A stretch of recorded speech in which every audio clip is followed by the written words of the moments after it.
Andy, and today I am filming a video which is going to be a long one, and that is to show you every book that I read in the year 2022.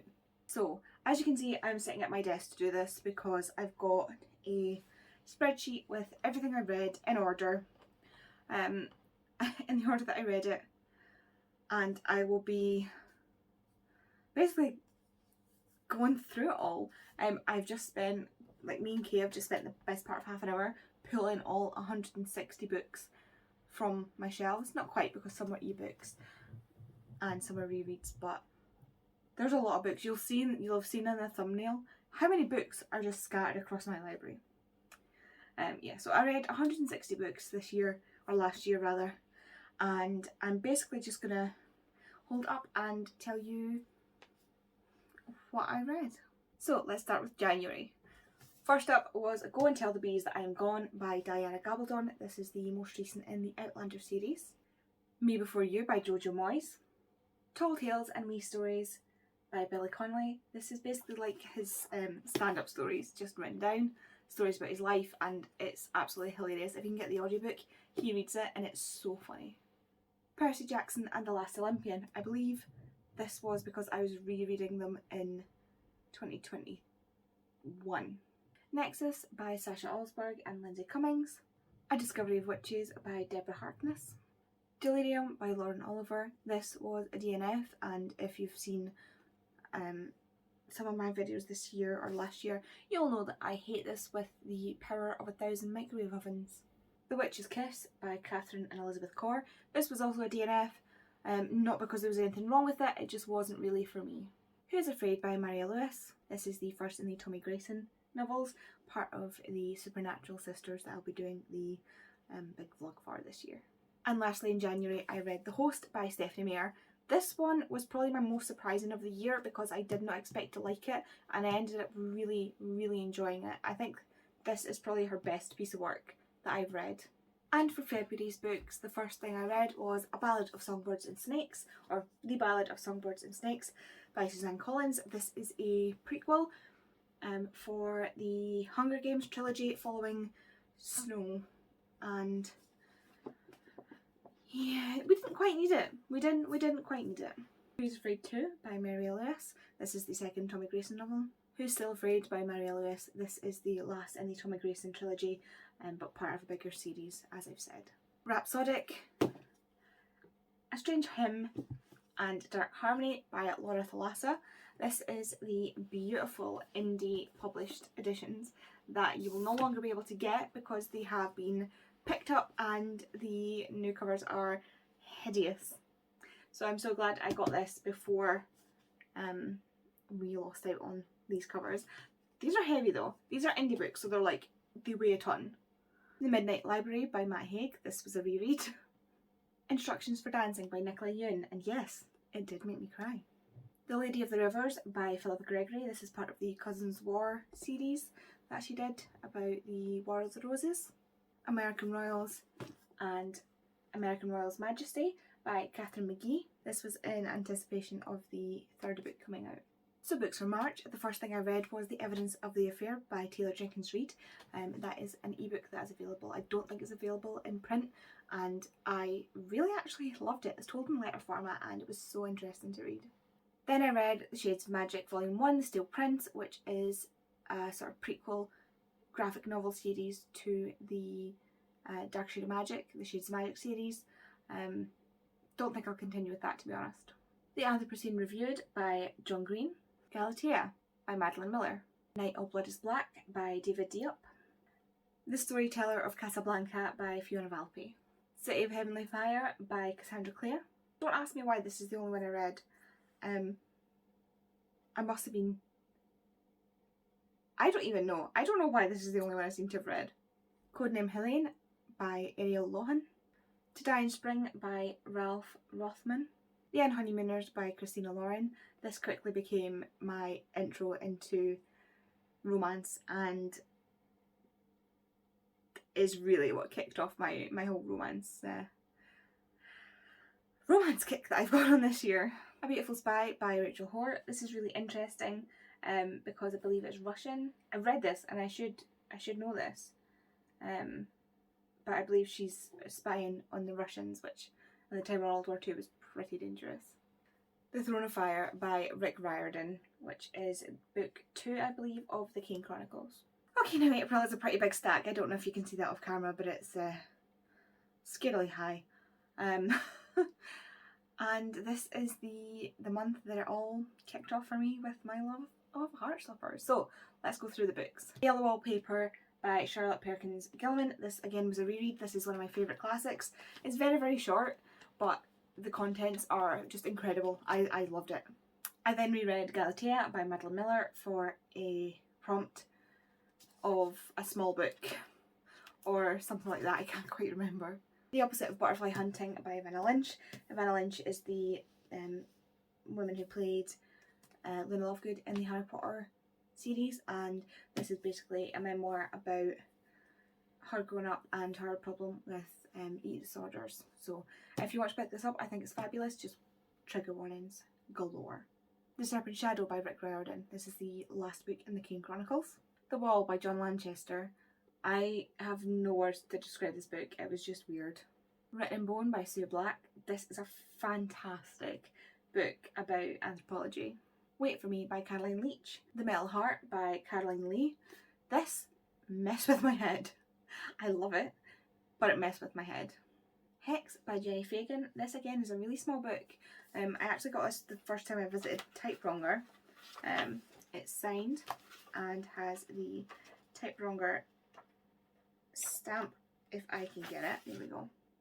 And I got this when I went to meet Tori, Bobby and Pia for the first time. So this is very, very important to me, and this book is the reason we got the Rest in Witch phase postcard card thing, and each of them got a different one as well. But I got the Rest in Witch face because I have Rest in Bitch face. It's also why our group chat is named Hex Yeah We Know It.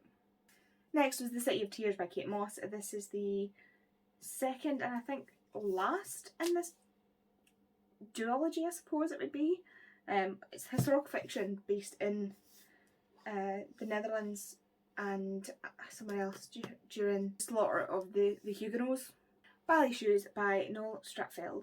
I read this because I read Carrie Hope Fletcher's book, Into the Spotlight, and it's kind of based on ballet shoes. She was asked by the Stratfeld family and estate to write the book, so I thought I want to read the original, and I remember watching the film when I was younger, and I really, really did enjoy this. It's a great middle grade. It really, really stands up. Sisters in Arms by Kaya Alderson.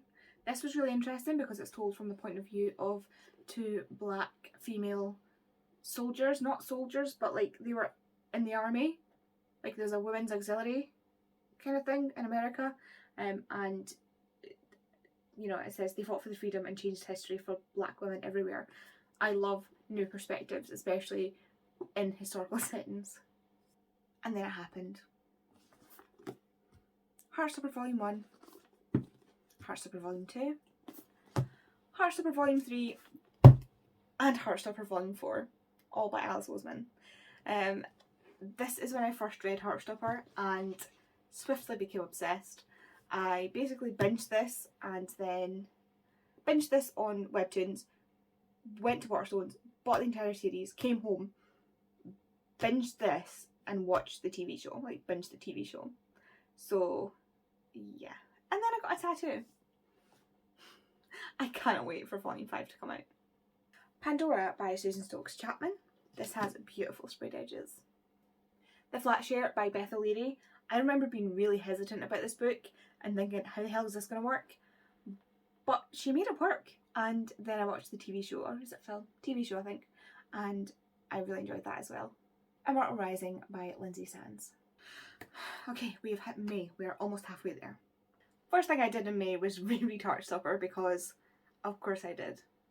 The Black Mountain by Kate Moss. This is the second quick read she's done, and it's all just short historical stories based around one singular point in history, and that doesn't even do it justice. I love these quick reads. She is a master of these quick reads and of historical fiction at really strange times in history. This is Going to Hurt by Adam Kay. This is the TV show, the BBC programme tie-in. This was, well, painfully funny, heartbreaking. That basically sums it up. Think Percy Jackson as an adult with trauma from working in a hospital that is severely underfunded and having patients die on him. The Love Hypothesis by Ali Hazelwood. With This Kiss by Carrie Hope Fletcher. And again, look at those sprayed edges. Like, beautiful. This is very close in concept as Instructions for Dancing. So Instructions for Dancing, she can see when people are going to die, and this she can see when relationships are going to end. Okay, sorry if the angle's changed. My mum just phoned me because she is booking tickets for 6 and she wanted to find out where I wanted to sit. Right, I can't remember where I was. So we'll start from here. The Road Trip by Beth O'Leary. This was my least favourite and I'm now scared to read her next book just in case I don't like it. For the Wolf by Hannah Whitten. The Graveyard Book by Neil Gaiman. This is actually the only Neil Gaiman book that I've actually liked, which is kind of sad. Skin of the Sea by Natasha Bowen. Then I reread The Love Hypothesis by Ali Hazelwood. The Radleys by Matt Haig. And The Boy on the Bridge by M.R. Carey. This is a prequel to The Girl with All the Gifts, but it does loop back to after The Girl with All the Gifts. So if you're going to read them, read The Girl with All the Gifts first and then this. They're technically horror, but I love them. It wasn't like horror in the like jump scare, gives you nightmares sort of way. It was horror in the sci-fi, this could happen, dystopian, we're all screwed kind of way. Okay, so we have hit June. The Wailing Woman by Mary Lewis, again part of the Supernatural Sisters series. Electra by Jennifer Saint. This is a retelling of, I believe, the Trojan War from the point of view of the women. Not specifically Electra, but she does feature in it. A Beautifully Foolish Endeavour by Hank Green. Yes, that was my third attempt to try and say that. And this finishes off his duology, basically, from an absolutely remarkable thing. The Leviathan by Rosie Andrews. This was such a disappointing read, and I bought it for the sprayed edges and the cover, so that teaches me to stop cover buying. A Witch in Time by Constance Sayers. This was fantastic. Gallant by V. Schwab. This is the Watchstone sprayed edge edition, and I was so lucky to get this because it was months after it came out. I've harped on about the story a good few times, so if you want to know the story, you probably find it somewhere in another video. While Paris Slept by Ruth Druart. Again, so many attempts to say that name. The Roommate by Rosie Dannon. Rivals by Catherine McGee. This is the third in the American Royals. I hope there's going to be a fourth one because this ended on a hell of a cliffhanger. The Intimacy Experiment by Rosie Dannon. This follows on from The Roommate. The Children of Jocasta by Natalie Haynes. A Brush with Love by Maisie Eddings. I love this. This is about dental students, and I was a dental nurse, so I found this highly interesting. And also Maisie has EDS like I do. And then thanks to Tori, I read The Egg by Andy Weir, which was unbelievably weird, and I still don't think I get it. And then the last thing I read in June, because of who I am as a person, was Heartstopper Volume 1 again. Okay, we're officially halfway through the year. We are going on now to July. First thing I read in July was One Night on the Island by Josie Silver. I thought this was going to be over like one night because of the title, but it wasn't, which kind of ruined it for me. I think if I reread it, I would appreciate it a lot more. Then I read This Winter, Nick and Charlie, and Solitaire by Alice Oseman. These are totally out of order the way I read them, but it's fine. You've Reached Sam by Dustin Tao. This book broke me. Not Here to Be Liked by Michelle Quark. There's so many different ways that I've been advised to say this name on the internet, and apparently it depends on where you come from. Murder, the Biography by Kate Morgan. This is a non-fiction about murder. Only Weekends by Dean Atta. Where the Crawdads Sing by Delia Owens. This was another DNF because I just could not get into it. Then I read The Magician's Nephew, The Lion, the Witch and the Wardrobe, and The Horseman's Boy by C.S. Lewis. The Devil You Know by Gwen Adshed and Eileen Horn. I was recommending this to someone the other day. Gwen is a forensic psychiatrist and she works with, so it says she treats serial killers, arsonists, stalkers and other individuals who are usually labelled monsters. Whatever their crimes, she listens to their stories and helps them to better understand their terrible acts of violence. This is basically her kind of like a diary of patients that she saw, and she deals with it so well, so compassionately and so beautifully, and I just absolutely love this. And then lastly, I read Fractured Freedom by Shane Rose on Kindle Unlimited. And now August, the month that I turned 30. First I read The Library of the Dead by T.L. Hitchu, Prince Caspian by C.S. Lewis, Battle Royale by Koshin Takami. I think I got it right that time. This is Spoopy Hall's favourite book of all time, so I decided I wanted to read it and see what it was all about. I liked it. It wasn't ground shaking for me, but I really enjoyed it. The Switch by Beth O'Leary. This is probably, between this and The Flatshare, I struggle to decide which is my favourite Beth O'Leary. This is just fantastic, and it feels like it lasts longer than the book actually is. Like, she puts so much story into such little pages and it's so well done. The Kingmaker's Daughter by Philippa Gregory. Again, this is part of the Cousins War series. I believe this is the last one. Then, as we started the Schwab along, I read The Near Witch and The Ashbourne Boy, which is also in the back of this, by V.E. Schwab. The Lie Tree by Frances Hardinge. Then I reread Heartstopper Volume 2. And then in August I got my first ARC, which was Burn by Lily Wildheart. I enjoyed this. This was a very different read for me. It's now available on Kindle Unlimited, so maybe check the synopsis and the trigger warnings if you want to read it. The White Princess by Philippa Gregory. This is the last one in that series. This one. Beach Read by Emily Henry. This was my introduction to Emily Henry and I have not looked back since. And the last thing I read in August was The Librarian of Auschwitz. Okay, again, September has a scarily high stack if you can see it from where you are. First thing I read in September was Loveless by Alice Oseman, to continue my read of all of their backlist. Love on the Brain by Ellie Hazelwood, with these gorgeous sprayed edges. The Voyage of the Dawn Treader by C.S. Lewis. Josh and Hazel's Guide to Not Dating by Christina Lauren. This was really funny and confusing because I got this mixed up with Nick and Nora's Infinite Playlist. Then I read Witch Shadow by Susan Dennard. I can't find my copy of this. It'll be somewhere. The Help by Catherine Stockett. For the Throne by Hannah Whitten. The Soulmate Equation by Christina Lauren. I love this because DNA is a massive geek point for me. And then I DNF'd The Chemist by Stephanie Meyer. Just absolutely not for me. I was so bored by about 100 pages in. I just wanted it to be over with. The Year of the Witching by Alexis Henderson. This again is a horror. I don't usually read horror, but I quite enjoyed this. I think she's written another book in this. I don't know if it's just part of the world or part of a series, but I think I'll stick with this.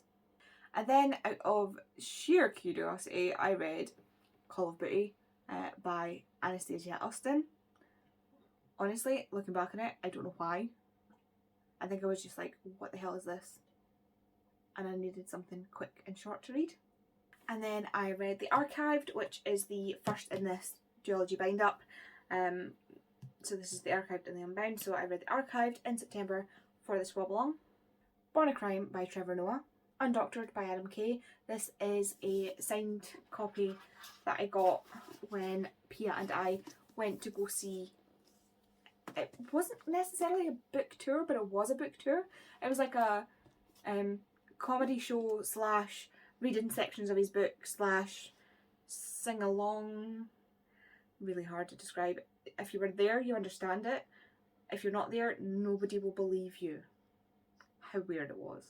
And the last book I read in September was After the Bite by Lindsay Sands. So now going into October, this was a month that kind of I learned a lot about my reading and learned some things that were really surprising. First off is Babel by Arv Kwang. I've decided I'm going to call it Babel. I'm not doing the Babel Babel thing. To me, it is Babel because that is how you pronounce it. in British English. This is the first thing that kind of took me by surprise. I loved this. I did not expect to like this at all.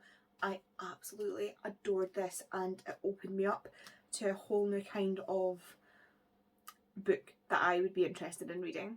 Practical Magic by Alice Hoffman, and I've still not managed to watch the film yet because I can't find it anywhere, and I'm trying to see if I can find it on a platform free somewhere before I pay for it. Another one that changed my perception on books that I really enjoy that I didn't think I would enjoy. Her Majesty's Royal Coven by Juno Dawson. I've pre-ordered The Shadow Cabinet because I need to know what happens next. The Silver Chair by C.S. Lewis. My Killer Vacation by Tessa Bailey. I don't know how to feel about this book. It was strange, and then in the end had me sobbing for about an hour. I Was Born for This by Alice Oseman. Again, just continuing to read their backlist. Ancestors by Professor Alice Roberts. This is a non-fiction about archaeology. The Ex-Hex by Erin Sterling. I will admit, this was slightly disappointing. Talking about disappointing. Anatomy, a Love Story by Dana Schwartz. This book needed to have more going on. I thought it was going to be like Kerry Maniscalco's Stalking Jack the Ripper series because it's a similar premise. She wants to be a surgeon, but she's a woman, and in that time, whatever time it was, she wasn't allowed to be. And with the way it ended, I'm interested in the next book, but this book on its own, I feel dragged its feet a lot. Okay, I think this was just a really disappointing month. Stone Blind by Natalie Haynes. This is the beautiful Waterstones sprayed edge edition, and I'm not going to even start because I will not stop. Just to be clear, I hated it. The Bass Rock by Evie Wilde. This was recommended to me by Pia and bought for me by Pia. And this was so weird. If I'd known what it was going into it, I would have liked it, but I was so confused. I was so confused. I thought it was one thing. It is not. It is basically a study of violence towards women in a way that sort of pinpoints violence from a small scale to a large scale, and has woven in it the story of 3 women who have lived around the Bass Rock. And then I reread Heartstoppers Volume 1 to 4 again. I'm not holding them all up again, they're heavy. The Martian by Andy Weir, one of my favourite books of all time. And then I read Start a War, Half the Battle, and It Ends with Violence, all by Elle Thorpe. These are again on Kindle Unlimited. I really enjoyed these, but you need to look at trigger warnings. And also, I don't know if it'll be in the trigger warnings, but one of the characters is diagnosed with dissociative identity disorder, or DID, and in my opinion, as someone who doesn't have DID but has been following a DID educational creator, I don't feel that it was done a service. It was definitely done a disservice in this, but definitely not the worst I've seen. And then for Schwab Along, I read The Unbound by V. Schwab. Okay, I promise now there's not much to go. We are on November. So first in November, I read 5 Folktales by Sheila Kinnenmonth. That was a name that I have struggled to say every single time. The Last Battle by C.S. Lewis. Book Lovers by Emily Henry, which became one of my favourite reads of the year because the main character is just so fantastically well written. The Spanish Love Deception by Elena Armas. I have a lot to say on this book and I'm not going to start. Radio Silence by Alice Oseman, and that completes my read of Alice Oseman's backlist. Talk bookish to me. Kind of a second chance romance. There's a dog, but don't read it if you don't like main characters who are dumb. Like, if someone in my real life did this, I'd be like, please never speak to me again. The Rose Daughter by Mary Lewis. This is again part of the Supernatural Sisters series. That's really hard to say. Twice Shy by Sarah Hogle. This still has the tabs in it from when I read it from Lisa. Or read it with Lisa rather. Just to remind me of that. I actually really enjoyed this, but it could have done with more book. And then another DNF was Still Life by Sarah Winman. I've already given this away to someone who I think will appreciate it. The Witch Who Courted Death by Mary Lewis. Again, part of the Supernatural Sisters series. And then I read the entirety of the Percy Jackson series in 1 month, which was Percy Jackson and the Lightning Thief, Percy Jackson and the Sea of Monsters, Percy Jackson and the Titan's Curse, Percy Jackson and the Battle of the Labyrinth, and Percy Jackson and the Last Olympian. And lastly, I read The Inheritance of Arcadia Divina. Congratulations if you made it this far. We are on December and I am almost finished. I swear I barely read anything in December, but just like give yourself a pat on the back for making it this far. So the first thing I read was Last Night by Vanny McFarlane. This traumatised me. This deeply traumatised me. I thought this was going to be a fluffy romance novel. It is not. It is not. And then I completed the Clanlands Almanac by Sam Heughan and Graham McTavish. These are two of the guys from Outlander, and they did a show called Men in Kilts, and this is part of what came from that. So what an almanac is it gives you information based on each month. So for this they chose sort of sections, so a whiskey of the month, a castle of the month, competition of the month, things like that, and talked about other events in Scottish history in each of those months. So this was my year-long project, so I read each month's chapter on the month because it's an almanac. If you don't get it, I can't explain it because even I can't make sense of what I'm trying to say. Just Like Magic by Sarah Hogle. I didn't think I liked this book as much as I think I now do, because now every time I see a red pickup truck with a Christmas tree hanging out of it, all I can think about is Hal, and it makes me smile so much. I even found socks with it. Like Tesco were having like a little sale with the socks, and there was a pair of socks, one single pair of socks with a red pickup truck with a Christmas tree, with like the pine tree in the back of the bed, and I had to get them because it reminded me so much of Hal. Or Hall. I keep calling him Hal, but I think it's maybe Hall because he's the holiday spirit. But it's H-A-L-L, Hall. Then I read Make Me Yours by Melanie Harlow, which again is on Kindle Unlimited. Meet Me in London by Georgia Toffolo. This was a strange read in some ways because the topics that it covered were absolutely fantastic. It was so well done in the sense of the topics that it covers.